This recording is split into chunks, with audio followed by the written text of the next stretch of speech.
Siguiente expositor es el doctor Jorge Luis Guayanay Espinosa. El doctor Jorge Luis Guayanay Espinosa es egresado de la Universidad Cayetano Heredia. Hizo su residentado en el Instituto Nacional de Enfermedades Neoplásicas. Trabaja en la unidad de patología mamaria del Instituto Nacional de Enfermedades Neoplásicas. Hizo un fellowship en el Lowell Cathedral de Nueva York. Y el doctor tiene múltiples publicaciones en revistas internacionales. El tema que va a desarrollar el doctor Guayanay es metástasis a la mama de otros órganos. Escuchamos, doctor, adelante.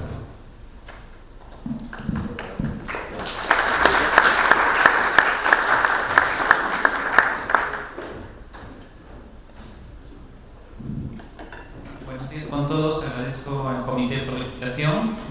Bueno, vamos a hablar de metástasis a la mama. ¿Qué quiere decir? Son tumores metastásicos en la mama provenientes de otros órganos.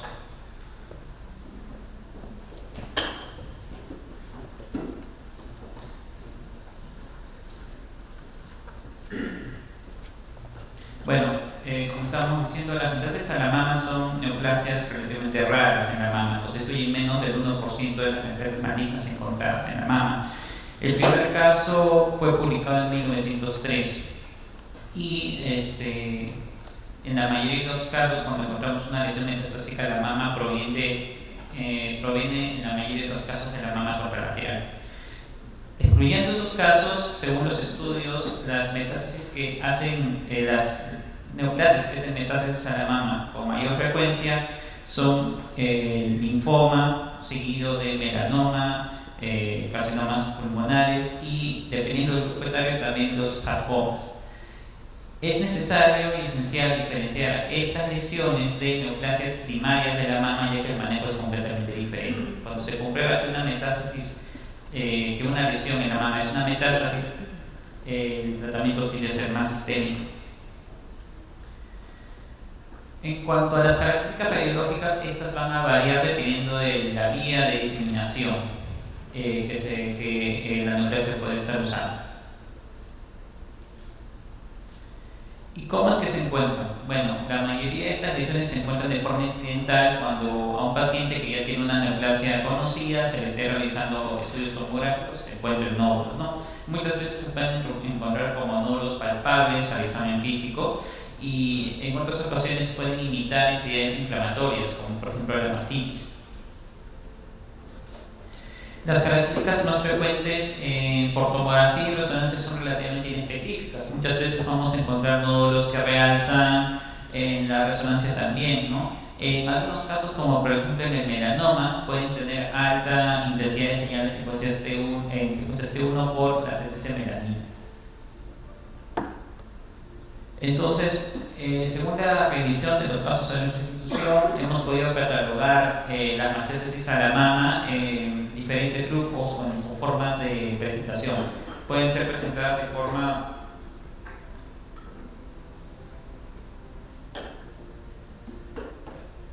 pueden ser presentadas como por ejemplo múltiples masas únicas o infiltración difusa.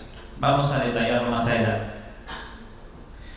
En cuanto a la ruta de diseminación, hay dos principales rutas de diseminación de una neoplasia mamaria para que llegue a la mama. Puede ser por vía linfangítica o por vía hematógena.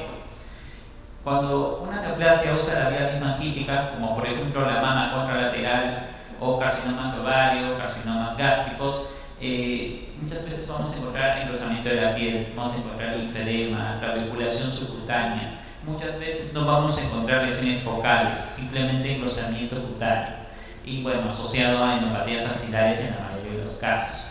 En cuanto a la vía hematógena, usualmente los sarcomas, carcinomas de tiroides, carcinomas renales van a utilizar esta vía y tienden a manifestarse como lesiones circunscritas, muy hipocogénicas, con marcado flujo al estudio Doppler y tienden a estar localizados más en el tejido celular subcutáneo y a predominio del cuadrante superexterno, ya que esa es la zona más delicada. no suelen haber especulaciones, no suele haber secreción por el pezón ni tampoco calcificaciones, salvo en algunos casos contados. Entonces vamos a empezar a hablar de metástasis que se tienden a presentarse como masas múltiples. Estábamos viendo justamente que el hallazgo clásico de una metástasis que usa la vía sanguínea es lesiones circunscritas. Entonces vamos a hablar del melanoma, que es el ejemplo más frecuente. Dentro de las neoplasias extramamarias que hacen metástasis a la mama es una de las más frecuentes. Tiene el patrón clásico de los tumores sólidos que ya hemos estado describiendo, y algunas particularidades que ya hemos mencionado es debido a la presencia de melanina tienden a ser intrínsecamente hiperintensos en secuencias C1 sin contraste. Y la inmunohistoquímica aquí va a ser bien importante, ya que como estamos notando muchas veces los hallazgos van a ser inespecíficos. Entonces la inmunohistoquímica aquí es crucial para poder llegar a un diagnóstico adecuado. Los marcadores inmunohistoquímicos que se usan aquí es el S100, el MELAN-A y el HMB45. Entonces tenemos este caso de una paciente mujer de 50 años con melanoma maligno cutáneo, con metástasis pulmonares, metástasis cerebral, que presenta lesiones realizantes en ambas regiones mamarias vistas en la tomografía. En cuanto a la ecografía, vemos que estas imágenes son prácticamente distinguibles de tiroadenomas. Son hipergogénicos, ovalados, márgenes circunscritos. Sin embargo, por las sospechas se realiza biopsia core de ambas lesiones y lo que se encuentran son células tumorales con atipia nuclear, y se encuentra que son positivas para el marcador S100 y también son positivas para el marcador HMB45, confirmándose el diagnóstico de metástasis a la mama. En cuanto al cáncer de pulmón, el más frecuente es el adenocarcinoma y como hemos estado diciendo, es una de las metástasis más frecuentes. La vía de diseminación, particularmente en el carcinoma de pulmón, es variada y también va a variar la manifestación imaginológica. El carcinoma de pulmón puede usar la vía hematógena, pero también puede utilizar la vía linfática, debido a la infiltración e invasión de canales linfáticos en la pared torácica que drenan hacia el ganglio axilar y que de forma retrógrada pueden invadir el parénquima mamario. Y también puede haber una invasión local o siembra, ya si el tumor invade prácticamente la pared torácica y de esa manera llega a la mama. En el caso de la vía hematógena, muchas veces van a tender a ser masas múltiples y pueden llegar hasta ser bilaterales. Entonces ya hemos dicho la mayoría de las veces patrón típico, y raras veces pueden presentar invasión linfática, incluso pueden asemejar mastitis debido al desplazamiento cutáneo. Los marcadores inmunohistoquímicos son importantes. Aquí se utiliza el TF1, el APTIN-A y el CK7. Tenemos esta paciente mujer de 50 años con adenocarcinoma de pulmón. Vemos ahí la lesión pulmonar. Sin embargo, en la ventana mediastinal de la tomografía vamos a ver una lesión en la mama realzante que tiene corte radiográfico y vemos que es una lesión ovalada, heterogénea, márgenes indistintos que presenta flujo al estudio Doppler.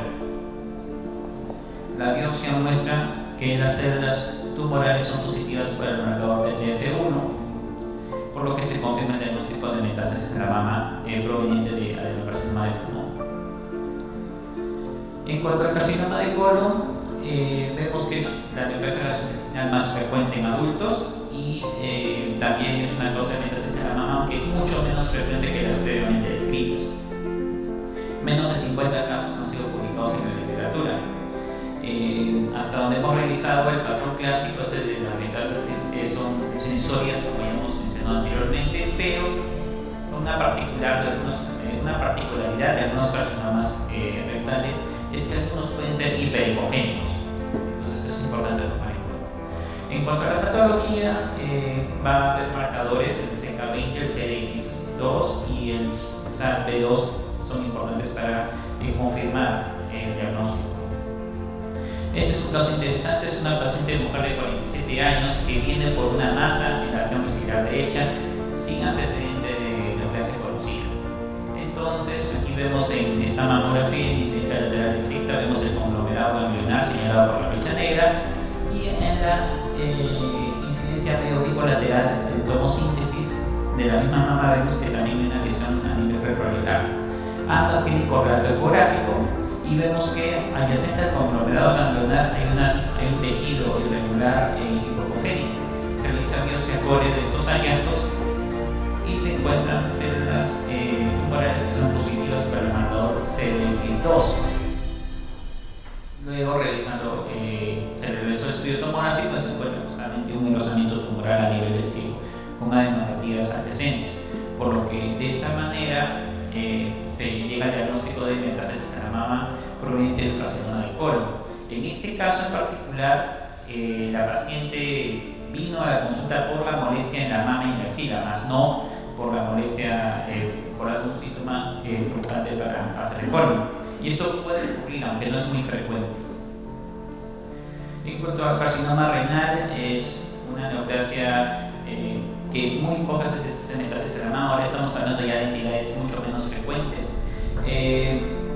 Sin embargo, el patrón típico es el de metástasis vía sanguínea. El patrón clásico que ya hemos estado hablando. Los marcadores acá son el RAS8, la vimentina y el CD10. Aquí vemos una paciente de 55 años con carcinoma renal avanzado, carcinoma con metástasis pulmonares y presenta masas en las regiones mamarias como podemos ver en la mamografía. En la ecografía vemos que tiene el aspecto de un fibrinoma típico, ¿no? Son imágenes lobuladas, heterogéneas, márgenes distintos. Y en la patología se van a ver estas células con un citoplasma claro y con atipia nuclear. Lo típico de las células claras totales en la patología justamente es eso, el citoplasma que es claro. Y de esta manera se llega al diagnóstico de carcinoma de células claras en la mama proveniente de un carcinoma renal. Este es otro caso, paciente de mujer de 55 años, también con carcinoma renal que había sido nefrectomizada 6 años antes y que estaba en controles, como hemos notado. Vemos aquí justamente que la paciente se estaba realizando sus controles tomográficos y se encuentra una lesión nodular realizante en la mama que tiene correlato ecográfico. Vemos que es una lesión heterogénea que presenta flujo Doppler en la región central. Y la biopsia mostró también, se realiza la resonancia magnética, aunque en la mayoría de los casos no es necesario para poder llegar al diagnóstico, ¿no? Igual, núcleos con células con atipia nuclear y citoplasma claro. Ahora vamos a ver el carcinoma de cervix. También es extremadamente raro que haya metástasis a la mama, sin embargo, tenemos que tomar en cuenta que pueden ocurrir este tipo de hallazgos. Paciente mujer de 30 años con carcinoma de cuello uterino, estadio clínico 2B, que había tenido recidiva en los ganglios linfáticos, presentaba múltiples lesiones sólidas en ambas mamas, indistinguibles de fibroadenoma. Sin embargo, por el contexto clínico se realiza la biopsia, confirmándose el diagnóstico de metástasis a la mama y carcinoma cervix. Algo importante notar es que en la mayoría de los casos, cuando se encuentra una metástasis a la mama, es en el contexto de enfermedad diseminada. En la mayoría de los casos, si ya encuentra una metástasis a la mama, es porque ya la neoplasia ya se ha diseminado a otros órganos. En cuanto al plasmocitoma secundario de la mama, esta es una entidad rara también. Cuando hablamos de plasmocitoma a la mama, hablamos de afectación extra medular de un paciente que ya tiene un diagnóstico de mieloma múltiple con compromiso de la médula ósea.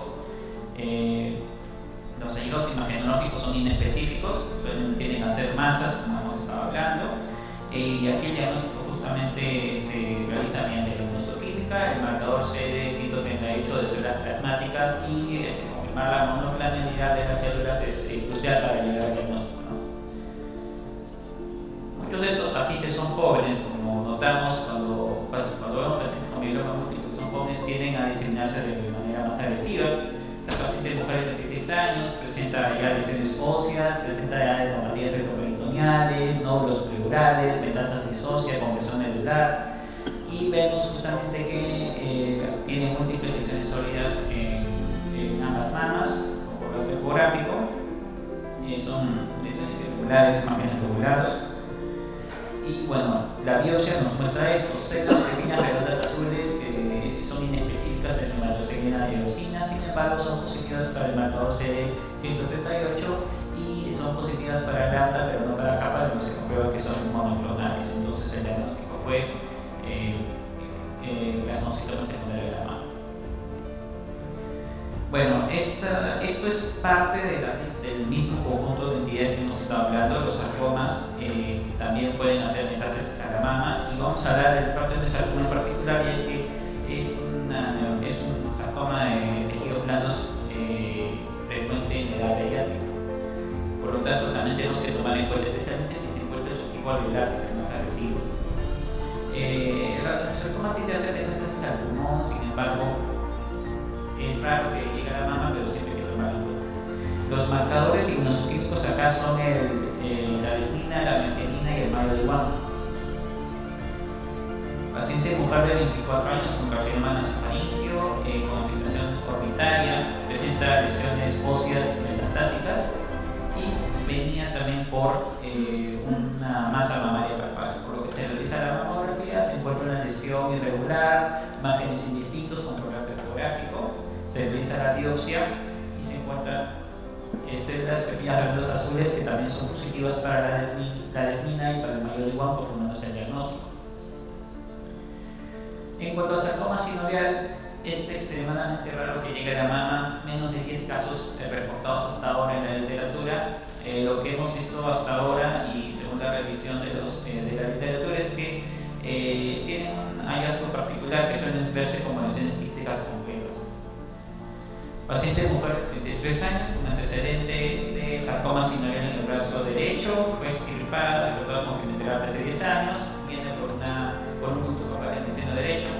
Y bueno, uno al ver esa imagen en la mamografía podría pensar que es un quiste simple, no, tal vez no.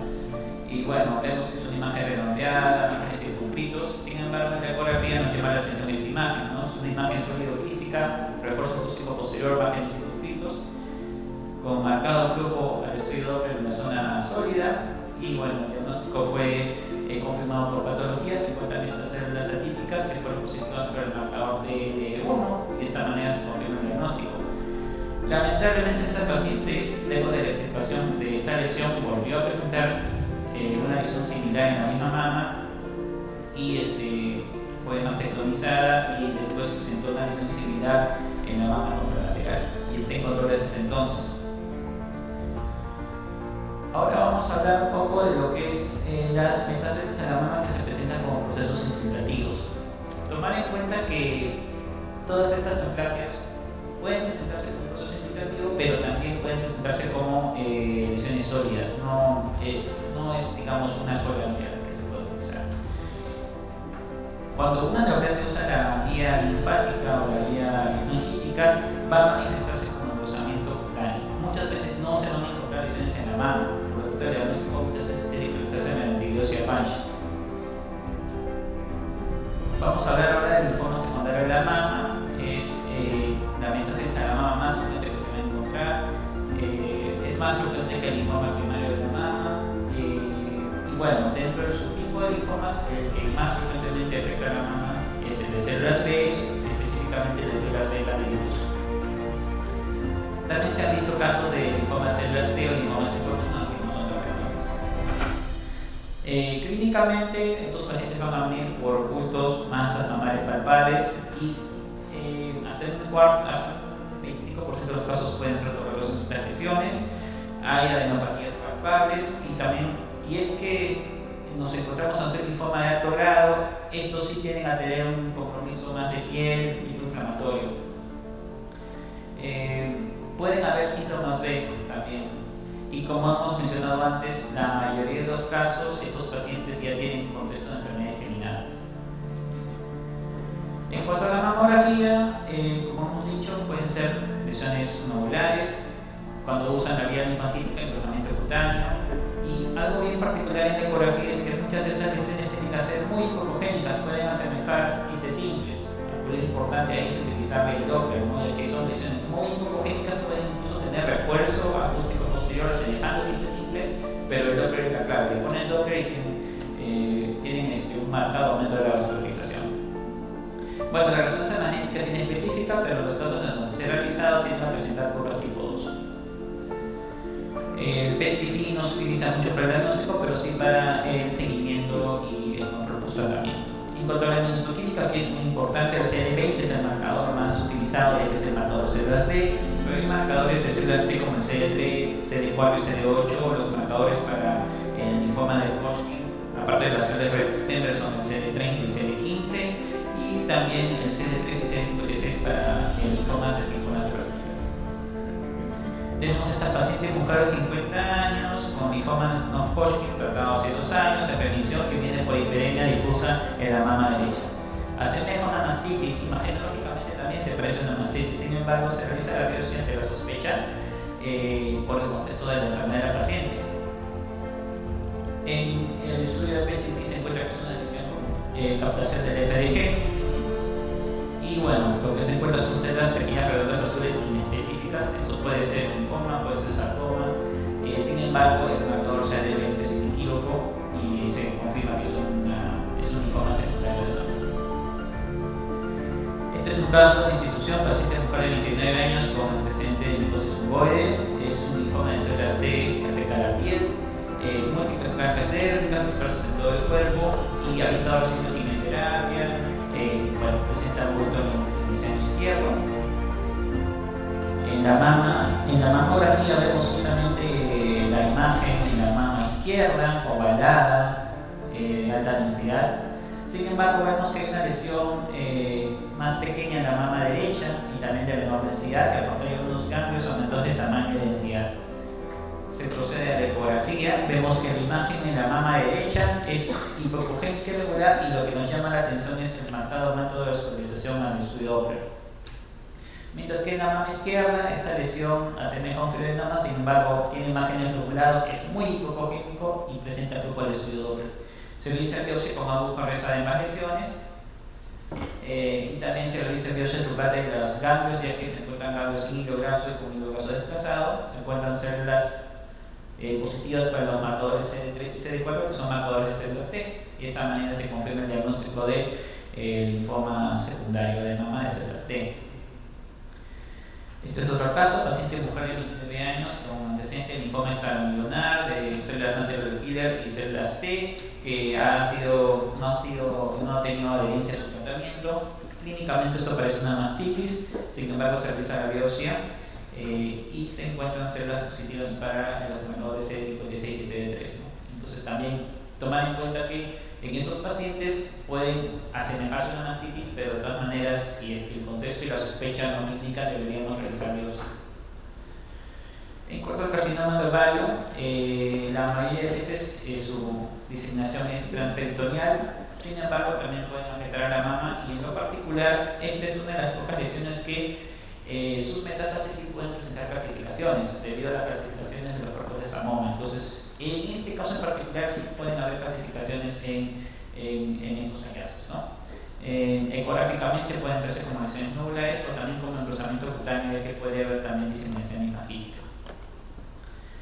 Es una paciente mujer de 64 años, carcinoma seroso de ovario de alto grado, estadio clínico 4, con su marcador aumentando y presenta justamente engrosamiento cutáneo de ambas mamas. No se evidencian lesiones focales en la mama. En la ecografía, en ambas mamas solamente se encuentra engrosamiento cutáneo, edema. Sin embargo, en la pared torácica se encuentra un nódulo heterogéneo con vasculatura y adenopatías en la región axilar derecha y supraclavicular derecha. Se realiza biopsia punch de ambas mamas y también biopsia core de las lesiones previamente descritas, encontrándose infiltración por carcinoma de ovario. Y muchas veces cuando realizan biopsia punch detrás de la piel de la mama se encuentran vasos linfáticos infiltrados por émbolos tumorales. Bueno, vamos a terminar la charla con leucemia en la mama. Es extremadamente raro que una lesión afecte a la mama, sin embargo, en los textos oncológicos se suelen ver estos casos. La semana pasada hemos visto uno. Tienden a ser más vistos en lesiones mieloides agudas, ¿no? Y como hemos dicho antes, en la mayoría de los casos ya son pacientes que tienen compromiso diseminado. En cuanto a la ecografía, particularmente las leucemias hemos visto que se pueden presentar no solamente como masas, sino también como asimetrías focales. Ecográficamente, las masas tienden a ser más heterogéneas y los marcadores más importantes aquí son el CD117, el CD34 y la megaperoxidasa. Esta es una paciente mujer de 40 años con leucemia mieloide aguda, reciente diagnóstico. histológico, presenta una simetría focal en la mama izquierda con correlato topográfico, una lesión hipogénica, irregular, márgenes angulados, incluso ya presenta compromiso óseo. La biopsia core mostró células tumorales positivas para amiloperoxidasa y CD34, confirmándose el diagnóstico. Paciente mujer de 14 años que presenta una leucemia morfenotipo mixto, presenta lesiones palpables en ambas mamas, asemejan mucho fibroadenoma atípicos. Sin embargo, lo que nos llama la atención es el halo hipercogénico que presentaban estas lesiones y también la vasculatura. Se realiza la biopsia core encontrándose células positivas para el marcador CD117. Y bueno, este es el último caso. Esta es una paciente mujer de 54 años que presenta masa palpable en la mama derecha. Ella no sabía que tenía ninguna neoplasia, o sea, viene por masa palpable en la mama derecha. Y bueno, presentaba un poco de fatiga según ella, no manifestaba mayor cosa. Y bueno, se le realiza la biopsia, le informan por sarcoma mieloide, realizan la aspirada de la ósea y le diagnostican leucemia.